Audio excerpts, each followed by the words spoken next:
Duo Interpretation is an iconic speech event in which two presenters explore literary selection through storytelling and acting. The Region 9 champions for Duo Interpretation are the Paul brothers, Joshua and Jonathan. They explore the story of real-life comedian Micheal Junior and remind us it's about what we can give rather than what we can get. Funny How Life Works by Micheal Junior.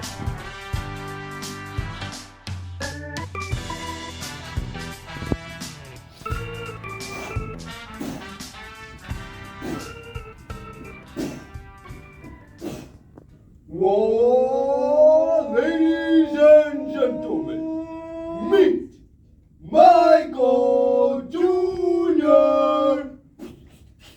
Whoa!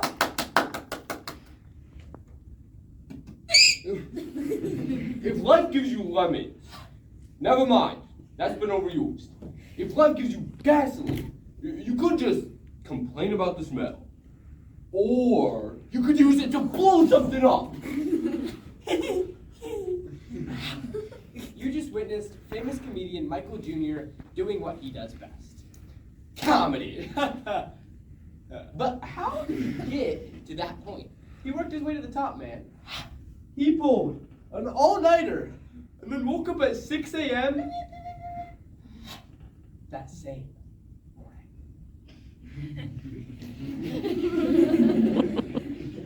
No. This speech is going to tell the actual story. From his first time telling jokes in public to meeting his creator and eventually finding his purpose. We hope to leave you with the same lesson that Micheal Junior learns. That his comedy is an opportunity to give laughter and not just to get it. You might not be funny, like this guy. But whatever your gift may be, we hope you use it to give to others. Funny How Life Works by Micheal Junior. Opportunity knocked on my door when I was 18 years old. In the middle of the movie, the projector stops working.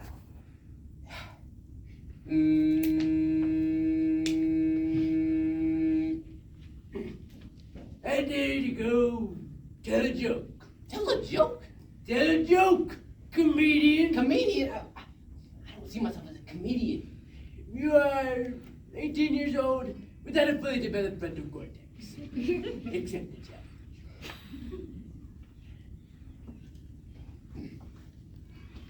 I once heard it said that a friend is someone who will help you move. A best friend is someone who will help you move a body.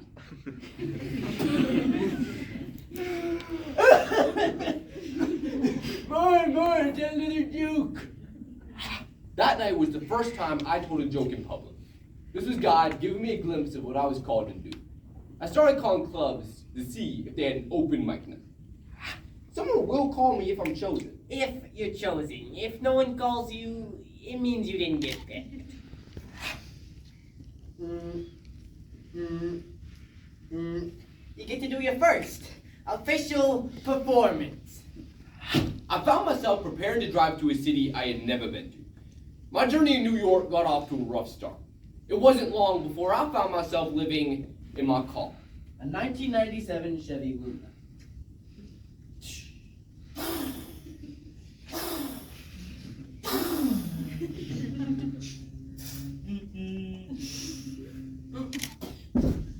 I would sometimes try to park on the east side of the street.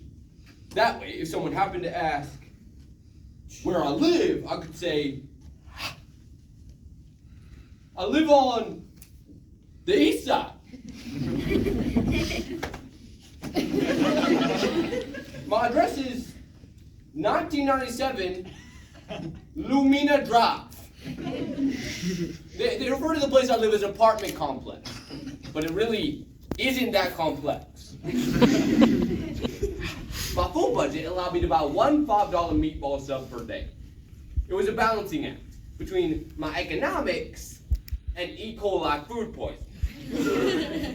I was in the Big Apple just hanging and chilling. And by hanging and chilling, I mean I was broke and pretty much homeless. When I say pretty much homeless, I mean actually homeless. Finally, my big night arrived. I was on an evening jog in Beverly Hills recently when something strange happened. While I was jogging, this white lady, who was also jogging, turned the corner ahead of me onto the same street I was on, heading in the same direction. I saw her glance backward over her shoulder and immediately speed up, almost like she was afraid. I didn't know what was behind us, but if a white lady was afraid, I was afraid too. Then she looked back again and bursted out in a full-out sprint.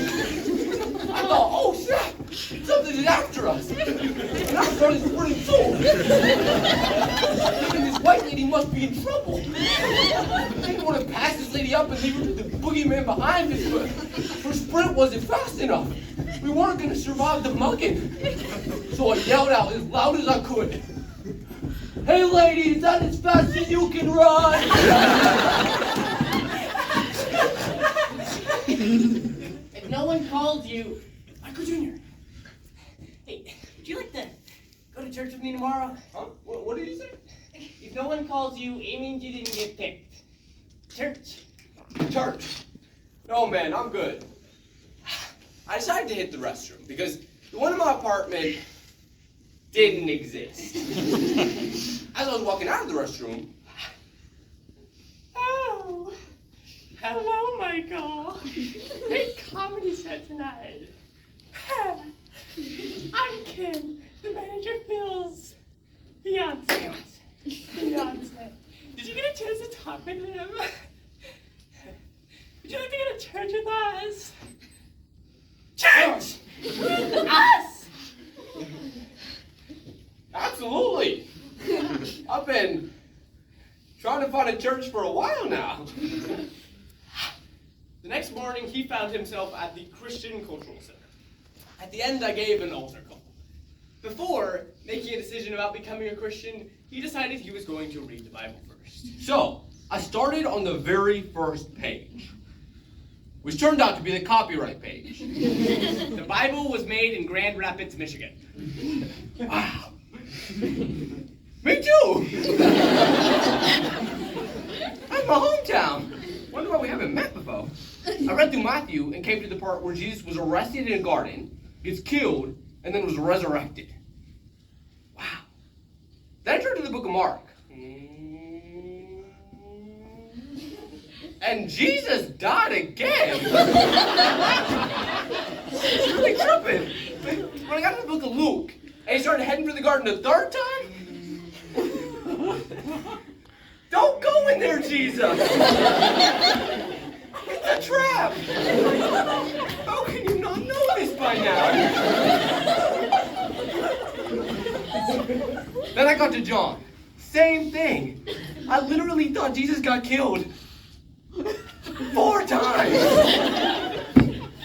After 36 days, I read the entire Bible, and I wanted to give my life to him more than ever.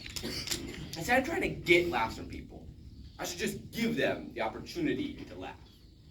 Fresh off the revelation, one of the toughest sets I ever did was in a prison.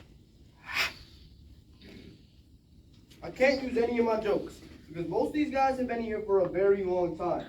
I have nothing. It could be used as a weapon or a noose. What am I gonna say?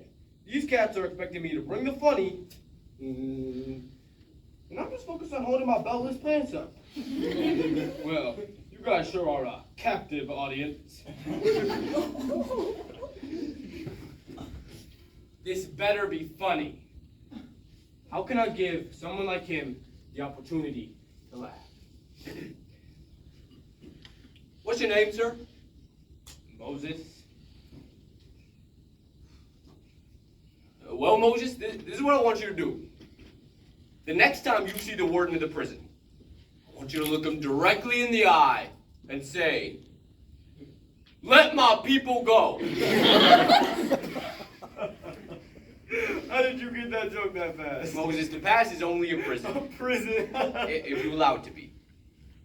I believe your setbacks are really part of your setup, so you can deliver what you are called to deliver. Are you asking, what can I get? Or what can I give? When you make the decision to change your question, I guarantee you will find some much better answers. So what's your gift? What can you give? What's your laughter? Whatever it may be, we hope you use it to give to others. Thank you. Hello, thank you for watching the Showcase of Awesomeness. Thank you to Joshua and Jonathan for being the first competitors to turn in their speech. Thank you, I really appreciate the support, especially that early on in the project. Keep your eyes open for the next Showcase episode coming out very, very soon.